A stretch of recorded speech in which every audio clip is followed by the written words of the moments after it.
you know Rodney White. And I'm sure you heard some interesting takes Roddy White said on a radio show this past week.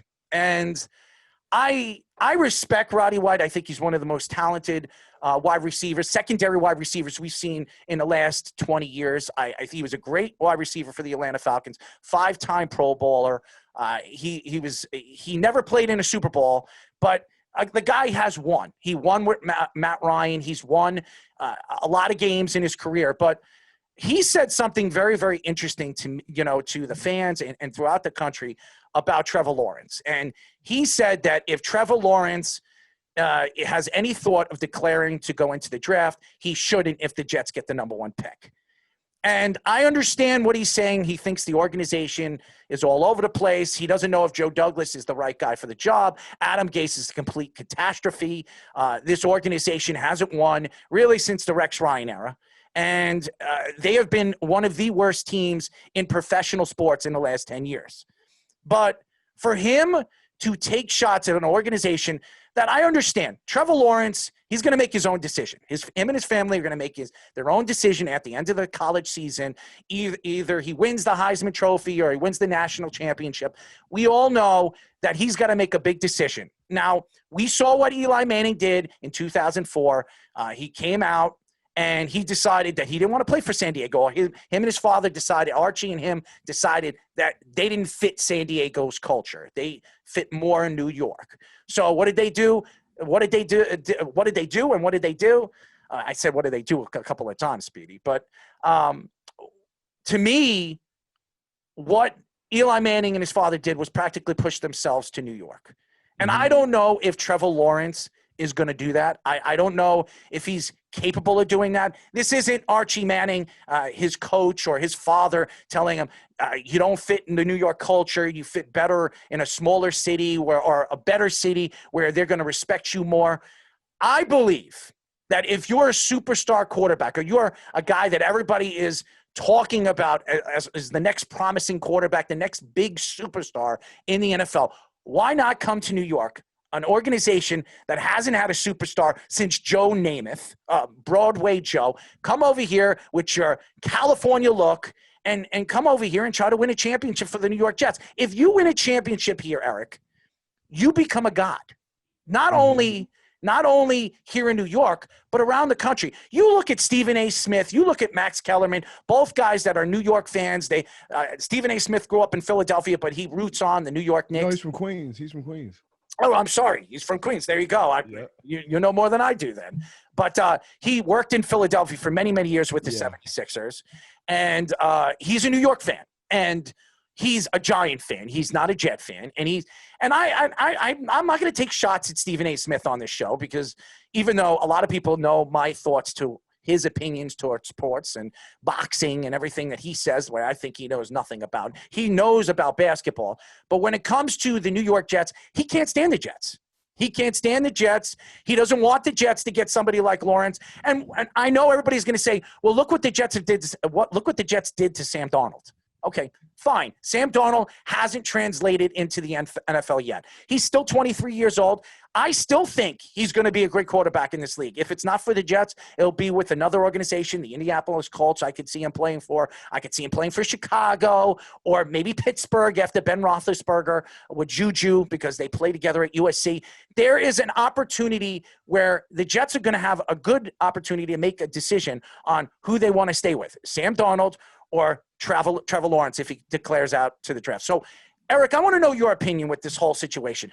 Do you agree with Roddy White? Do you agree that if he has an opportunity to be drafted by the Jets to not go into the draft, play your senior year, stay away from the New York Jets because they're not only going to hurt your future as an NFL quarterback, they might really rupture the type of player that you could be in the future in professional football?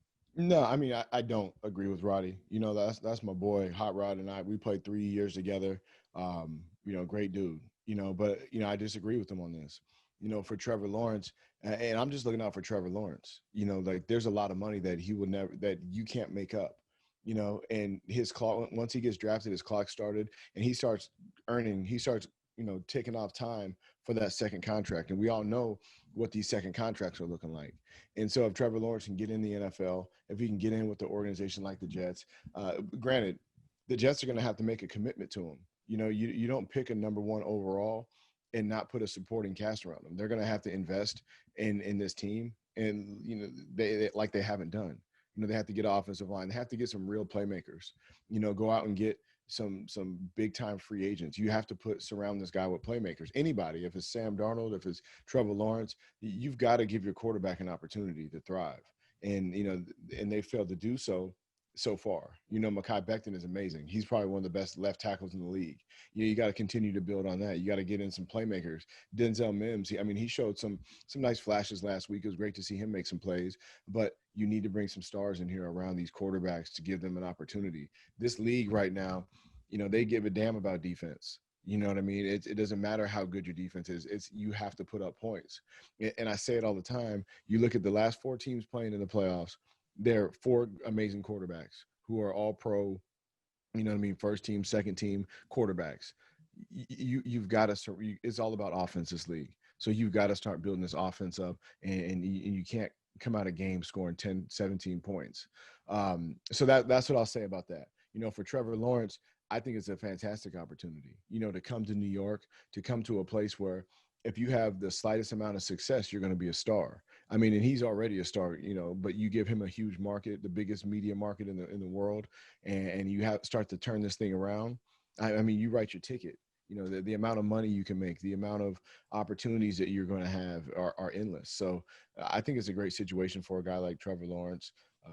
Granted, if the Jets move in that direction, he's a star. This is a city of stars, so I think he'll fit in well. A city of stars that never win. And we want to see a team like the Jets actually win a championship. It's been 50 years since the Jets actually won in 1969. So you expect the Jets to pull in somebody like Trevor Lawrence. Now, everybody keeps saying – but Errol, look at Joe Namath. Mm-hmm. Listen, he won over 50 years ago, and he's still a star. He's still on commercials. He still has that mystique. You don't see the starting quarterback of whatever team that won 30 years ago. You don't even know who he is. Right. Or you might know who he is, but you're not like Joe Namath is still a star. He'll walk into a room and everybody knows who he is. If Trevor Lawrence or if any quarterback wins in New York, it doesn't stop. The amount of money you can make, the stardom that comes with that, endorsements is a lot bigger. You win in New York, it's a really big deal. And that's my argument too. Why would Trevor Lawrence pass up playing in New York, where if you become a god here, you win a championship? Even take the Jets to an AFC title game. Look at Mark Sanchez. Everybody remembers him as the butt fumbling guy. But the 2 years, that back-to-back years, he took the Jets to the AFC title game. He was a star. He was on Dove commercials. He was on hair product commercials. He was all over the place. Everybody thought he was the next big thing. He just didn't fit in after those 2 years with Rex Ryan with the organization. He made a lot of mistakes. Maybe he wasn't the right guy for the position, but Trevor Lawrence is a guy that I believe is going to be a star in this league. You can see he doesn't throw that many interceptions. The guy is accurate as can be. The last accurate quarterback that we've seen come out of the ACC was Russell Wilson. Russell Wilson, you look what Russell Wilson is doing right now in the NFL. He's the best quarterback in the league. So Trevor Lawrence is one of those guys that he can change an organization around. I do believe he's a great leader. The guy is accurate. He's got a great throwing arm. He's big. He's strong. 6'6", can run a 40 and 4.7, 4.8. The guy has tremendous athletic ability. Yeah, Errol, I hate to sit here and talk about excuse me. I hate to sit here and talk about Trevor Lawrence and just neglect Sam Darnold too, because I gotta say this because I feel bad for this kid.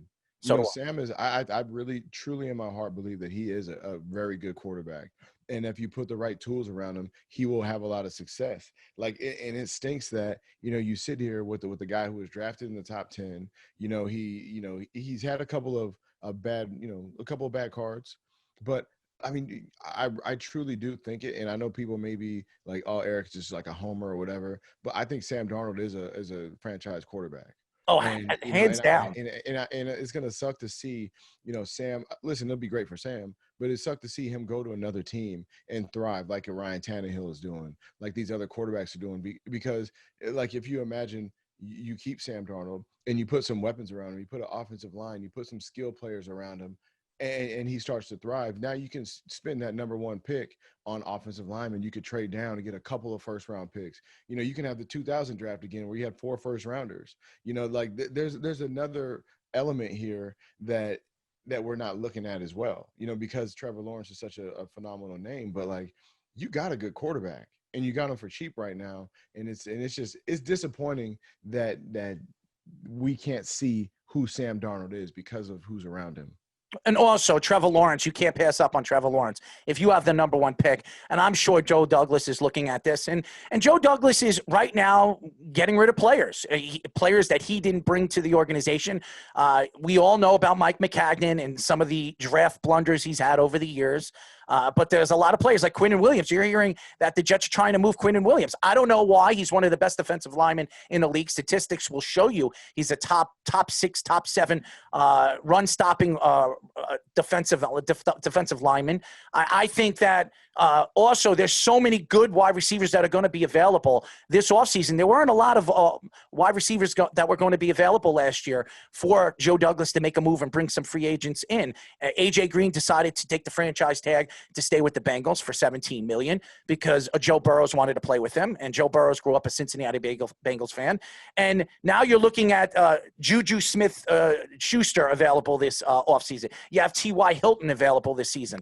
Allen Robinson available this offseason. So there are some very, very talented wide receivers that are going to be very much available. So if the Jets decide to keep Sam Darnold and possibly trade from the number one pick, they're getting the number one pick. I can't see the Jets winning a game. And the only team I could see them beating right now is crazy to say this, is New England, because New England doesn't know who their starting quarterback's going to be. I'm hearing they're talking about possibly trading Cam Newton before the trade deadline, and who are they going to play if it's not Cam Newton, Hoyer, or one of those guys? None of those guys are going to be accomplished quarterbacks that could fill in for that position. And the Jets are going to have an opportunity to beat New England not once but twice, because I think New England is trying to lose this year. I really do. I think Bill Belichick has thrown the towels in. I don't believe that he thinks that they're going to make the playoffs this year, as well as a lot of teams. So this offseason is going to be very interesting for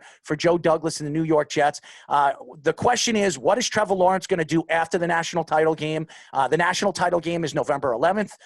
Black Monday, I think, is November 3rd or November 4th for coaches. So a lot of people think that Adam Gase is not going to lose his job. It's crazy to say this, but maybe that's the reason why the Jets have decided to hold on to Adam Gase, because they're not going to blame Adam Gase for this horrific season because he hasn't had the talent around him. I don't believe that. And by the way, fans, don't believe what you're hearing through reporters and the press. They're only trying to stir up something with the Jets, because the Jets right now are the clowns of the NFL. And a lot of people think because they're looked at as clowns right now, Trevor Lawrence is going to decide to stay for his senior year and not opt into the draft because the New York Jets will be getting the number one pick. You saw it with Peyton Manning years and years ago in '98 when Bill Parcells said, I don't know if I'm drafting him at number one.